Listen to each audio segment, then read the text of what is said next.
கொடுத்துருக்காங்க. இந்த கண்டிஷன்ஸ் எல்லாம் நீங்கள் எல்லாம் பார்த்துருப்பீங்க. இதுவரைக்கும் நாங்களும் இதுவரைக்கும் இந்த மாதிரியான ஒரு கண்டிஷன்ஸு மற்ற எந்த ஒரு சுற்றுப்பயணத்திலும் வேறு எந்த கட்சியினருக்கும் விதித்திருக்கார்களா என்று பார்த்தோம். அது மாதிரி இல்லை.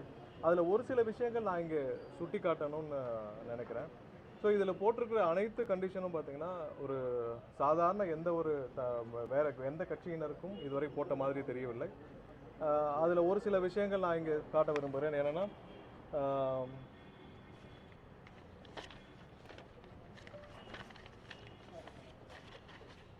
அதில் வந்து இன்றைக்கி எங்களுடைய பொதுச் செயலாளருடைய ஒரு அறிவிப்பு வந்திருக்கும். அதில் கர்ப்பிணி பெண்கள், குழந்தைகள் மற்றும் பள்ளி மாணவர்கள், மாணவிகள் யாரும் இதில் கலந்து கொள்ள வேண்டாம் அப்படின்னு. இது எங்களுடைய முதல் மாநாட்டிலிருந்தே எங்களுடைய கட்சி சார்பாக எங்களுடைய பொதுச் செயலாளரும் சரி, எங்கள் கட்சி சார்பாகவும் சரி, இந்த மாதிரியான அறிவிப்புகள் இது மாதிரியான ஒரு கூட்டங்களில் பெண்களும் கர்ப்பிணி பெண்களும் மாணவர்களும் வர்றதை தவிர்க்க வேண்டும்னு நாங்கள் சொல்லியிருக்கோம். எந்த இடத்திலும் எங்களுடைய தலைவர் இந்த மாதிரியான பொதுமக்களுக்கு எந்தவித இடையூறும் ஏற்படக்கூடாதுன்னு இது முதல் நாள்லேருந்து என்ஷூர் பண்ணிட்டு இருக்கோம். இப்போ நேற்று இந்த கொடுத்த கண்டிஷன்ஸில் ஒரு சில விஷயங்கள் என்னன்னா, பெண்கள் மற்றும் பெரியவர்கள் வருவதை கூட்ட நெரிசல் சிக்கிக்கொள்ளா வண்ணம் எழுத்துப்பூர்வமாக உறுதியளிக்க வேண்டும்னு கேட்டிருக்காங்க. ஸோ இது எதுக்கு நான் இங்கே சுட்டி காட்டோம்னா, இப்போ எங்களுடைய உள்ள அரங்குன்னு வச்சுக்கோங்க, எங்களுடைய இன்சைடு உள்ள அரங்கு கூட்டங்கள் கண்டிப்பாக நாங்கள் இது மாதிரியான விஷயங்களை என்ஷூர் பண்ண முடியும். அதே நேரத்தில் இது எங்களுடைய மாநாடுகள் பொதுக்கூட்டங்கள்னால் கண்டிப்பாக அங்கே உள்ள வருபவர்களை நாங்கள் பார்க்க முடியும், தவிர்க்க முடியும். ஆனால் இது ஒரு சாலையில் நடக்க போகிற ஒரு சந்திப்பு. கிட்டத்தட்ட ஒரு 12 கிலோமீட்டர்லேருந்து 25 கிலோமீட்டர் வரைக்கும் எங்களுடைய தலைவர் திருச்சியை சுற்றி மட்டும் ட்ராவல் செஞ்சு போகிற ஒரு சந்திப்பு. ஸோ இந்த சந்திப்பில் இங்கே சாலை மார்க்கமாக வருபவர்களை நாங்கள் எப்படி தடுக்க முடியும்ன்றது தெரியல. கண்டிப்பாக இன்று இதையெல்லாம் பேஸ் பண்ணி, இந்த எல்லா கண்டிஷன்ஸையும் பேஸ் பண்ணி தான் இன்றைக்கி எங்களுடைய கட்சி சார்பாக இந்த கண்டிஷன்ஸ் எல்லாம் பேஸ் பண்ணி ஒரு அறிவிப்பாக எங்களுடைய பொதுச் செயலாளருடைய இதில் இன்றைக்கி அறிவிப்பாக கொடுத்துருக்குறோம். இதில் இன்னொரு விஷயம் நாங்கள் சுட்டி காட்டணும். என்னென்னா, கையில் குச்சி, கம்பு மற்றும் பிற ஆயுதங்கள் எதையும் வைத்திருக்கக்கூடாதுன்னு சொல்லியிருக்காங்க. நீங்கள் குச்சி, கம்புனா என்னென்னா கொடி, ஒரு கட்சியோடைய கொடி வைத்திருந்தாலும் அது குச்சி தான், அது கம்பு தான், அந்த கொடி எடுத்தாலும் கம்பு தான். ஸோ இது மாதிரியான கண்டிஷன்ஸ் வேறு எந்த கட்சிக்கும் போட்டிருக்காங்க, நாங்களும் எல்லா இடத்துலையும் கேட்டு பார்த்தோம். இதில் கடைசியாக ஒரு விஷயத்தை குறிப்பிட்டிருக்கிறார்கள். அதாவது என்னென்னா, இதில் எந்தவித விதிமுறைகள், ஏதாவது ஒரு விதிமுறைகளை மீறப்பட்டால் எந்த நேரத்திலும் இந்த பயணம் நிறுத்தப்படும் அப்படின்னு சொல்லி காவல்துறையால் குறிப்பிடப்பட்டுள்ளது. ஸோ கண்டிப்பாக இதில் கொடுத்துருக்கிற அனைத்து கண்டிஷன்ஸையும் நாங்கள் ஒரு வழிகாட்டுதலாக எங்களுடைய கட்சியினருக்கும் சரி, பொதுமக்களுக்கும் சரி, கண்டிப்பாக சந்திக்க எங்களுடைய தலைவரை பார்க்க வர பொதுமக்களுக்கும் சரி, நாங்கள் இதில் வழிகாட்டுதலாக இப்போ சற்று நேரத்திற்கு முன்னால் எங்களுடைய பொதுச் செயலாளர் அவர்கள் ஒரு அறிவிப்பாக கொடுத்திருக்கிறார்.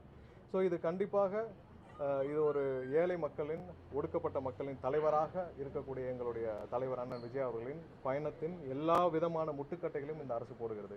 இந்த 23 கண்டிஷன்ஸும் எனக்கு தெரிஞ்சு பார்த்தீங்கன்னா இது வரைக்கும் எந்த கட்சியினருக்கும் இப்படி ஒரு கண்டிஷன்ஸ் போட்டதில்லை. ஏதோ இது அறிவாலயத்தில் ஒரு சின்ன கமிட்டி உட்காந்து, இல்லை அறிவாலயத்தில் ஒரு கமிட்டியை உட்காந்து ஒரு வாரமாக டிசைன் பண்ணி இப்படி ஒரு 23 கண்டிஷன்ஸை போட்டாங்களான்னு தெரியல. வேறு எந்த கட்சிக்கும் இது மாதிரியான ஒரு கண்டிஷன்ஸ் போடல.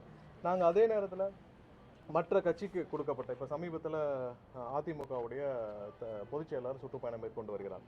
ஸோ அதோடைய கண்டிஷன்ஸை மற்ற மாநகராட்சியில் இல்லை நகராட்சியில் கொடுக்கப்பட்டதை எடுத்து பார்த்தோம்.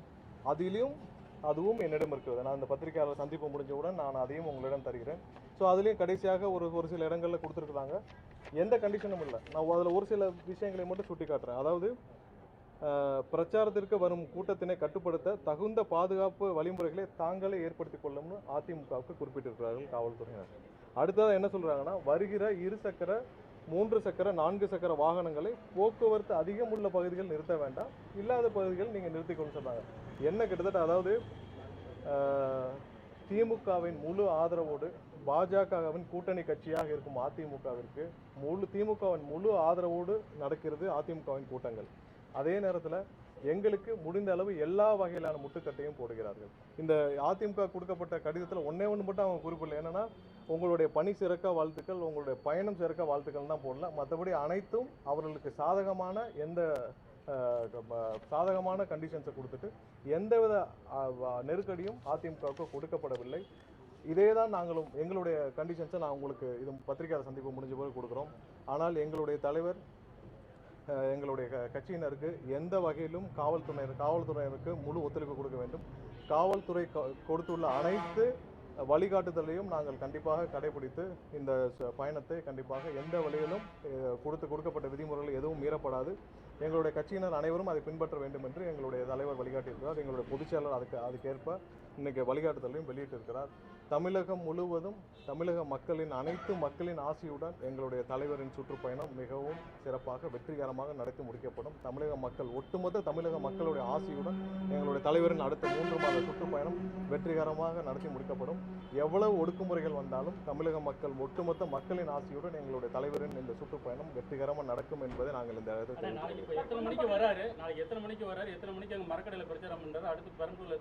கொடுக்கப்பட்ட நேரத்தில் 9:30 மணிக்கு மேலே ஆரம்பிக்கும். அது சம்மந்தப்பட்ட டீட்டெயில் அறிக்கை வந்து கொஞ்ச நேரத்தில் நாங்கள் டைம் எல்லாம் போட்டு எந்தெந்த நேரத்தில் எங்கெங்கே வராரு, எந்த நேரத்தில் துவங்கும்ன்றதை கொடுத்துட்றோம்.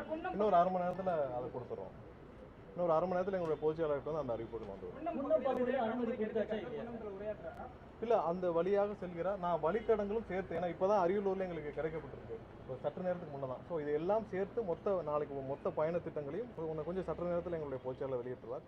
எந்தெந்த வழியாக செல்கிறார், எங்கே துவங்கப்படும்ட்டு 9:30 மணிக்கு மேலே தான் இருக்கும். அதோடைய பயண திட்டங்களையும் கொஞ்ச நேரத்தில் எங்களுடைய பொதுச்செயலாளர் கண்டிப்பாக எங்களுடைய தலைவர் எந்த இடத்திலும் காவல்துறைக்கு எந்தவித இடையூறும் இருக்கக்கூடாது. காவல்துறை கொடுக்கும் எந்த வழிகாட்டுதலும் எங்களுடைய தலைவர் அதை ஏற்றுக்கொள்ள வேண்டும் என்று எங்களை அறிவுறுத்திருக்கிறார். அது தக்கனதான் நாங்கள் கண்டிப்பாக நாங்கள் அதை ஏற்றுதான் செய்வோம்.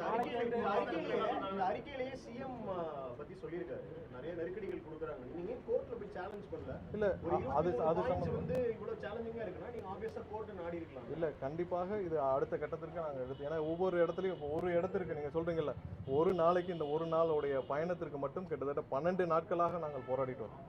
ஒரு நாள் பெர்மிஷனுக்கு போட்டு 12 நாட்கள் எங்களுடைய மொத்த கட்சியினரும் இங்கே தான் சுற்றி இருந்து போராடிட்டு இருக்கோம். அதில் போன வாரம் பார்த்தீங்கன்னா அந்த கேஸ் எங்களுடைய பொதுச்செயலாளர் மேலே போடப்பட்ட ஒரு கேஸு எல்லாம் பார்த்துருப்பீங்க. அந்த இடத்துல கிட்டத்தட்ட ஒரு 15 பேர் தான் கட்சியினர் இருக்காங்க. வர வழியில் அதை நான் வீடியோ எல்லாத்தையும் பார்த்தோம், எல்லாரும் பார்த்துருப்பீங்க. 15 பேர் தான் கட்சியினர் இருக்காங்க. நான் அந்த வீடியோவில் வாகனம் எதுவும் தடுக்கப்படுறதா இல்லை, 2 வழித்தடங்களில் வாகனங்கள் போகக்கூடிய வழிகள் இருக்குது, வாகனங்கள் செல்லக்கூடிய வழி இருக்குது. அதையும் மீறி அந்த இடத்தில் வேண்டுமென்றே அந்த அதிகாரி அந்த இடத்துல எங்கள் மேலே வழக்கு தொடுத்தார். இன்னைக்கு அதையும் மதுரை உயர்நீதிமன்றம் அந்த வழக்கு மீது தடை விதித்துள்ளது. நாங்கள் கண்டிப்பாக அடுத்த கட்டத்தில் எங்களுக்கு ஒரே ஒரு ஆதரவு சட்ட போராட்டம் மட்டும்தான். சட்டம் மட்டும்தான், நீதிமன்றம் மட்டும்தான் எங்களுக்கான ஒரே உத்தரவாதத்தை அளிக்க முடியும். அதை நாங்கள் கண்டிப்பாக செய்வோம்.